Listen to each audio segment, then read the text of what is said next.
Secangkir pengharapan untuk mengawali hari ini.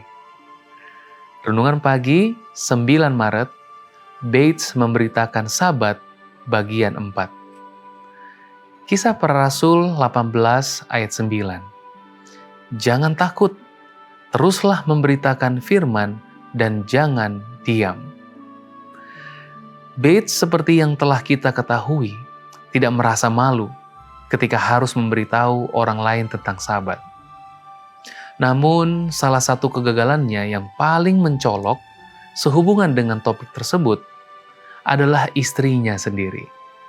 Meskipun ia menulis buku demi buku tentang topik Sabat hari ke-7, dan tentu terus-menerus mendesak istrinya, tetapi istrinya tetap saja keras kepala, seperti dia sendiri sebelumnya. Akibatnya, ia merayakan Sabat yang suci hanya seorang diri. Tradisi di desa Fairhaven menyebutkan bahwa Kapten Bates biasa membawa istrinya dengan kereta kuda ke gereja Kristen pada hari Minggu. Tetapi dia sendiri tidak akan masuk untuk beribadah pada hari Sabat kepausan. Dia akan kembali menjemputnya setelah gereja. Kabar baiknya adalah Prudence Bates, istri Bates, menerima Sabat hari ke-7 pada tahun 1850. Doa, teladan, dan kesabaran Bates akhirnya membuahkan hasil. Seperti banyak teman dan keluarga kita, dia sepertinya mendengarkan meskipun tampak tidak peduli. Kabar baik lainnya bagi Bates datang dari pertobatan James dan Ellen White yang menerima hari ke-7. Sekitar November 1846.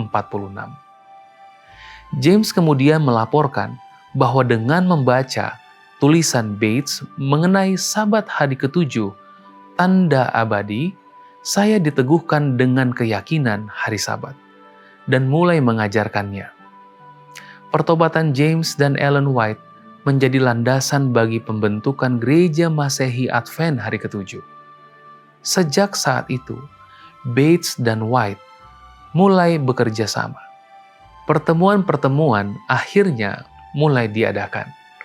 Pada bulan Desember 1846, Sabat hari ke-7 yang diajarkan Bates tampaknya telah menjangkau New York bagian barat.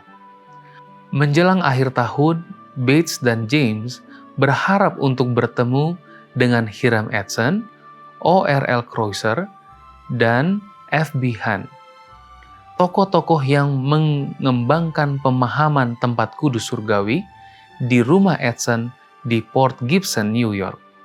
Tetapi keadaan membuat White tertahan di bagian timur. Salah satu pokok bahasan dalam agenda pertemuan tersebut adalah Sabat hari ke-7 yang menurut Edson telah ia dukung selama beberapa bulan walaupun belum memiliki keyakinan yang pasti. Namun setelah presentasi Bates, saat Edson hampir tidak dapat berdiam di tempat duduknya, Edson berdiri dan berkata, "Saudara Bates, itu adalah terang dan kebenaran. Hari ke-7 adalah hari Sabat, dan saya setuju dengan Anda untuk memeliharanya." Maka pada akhir tahun 1846, kita mendapati adanya sekelompok orang percaya yang bersatu dalam 3 doktrin utama kedatangan kedua, Sabat dan Bait Suci Surgawi. Panggung pun disiapkan untuk bangkitnya Gereja Masehi Advent hari ke-7.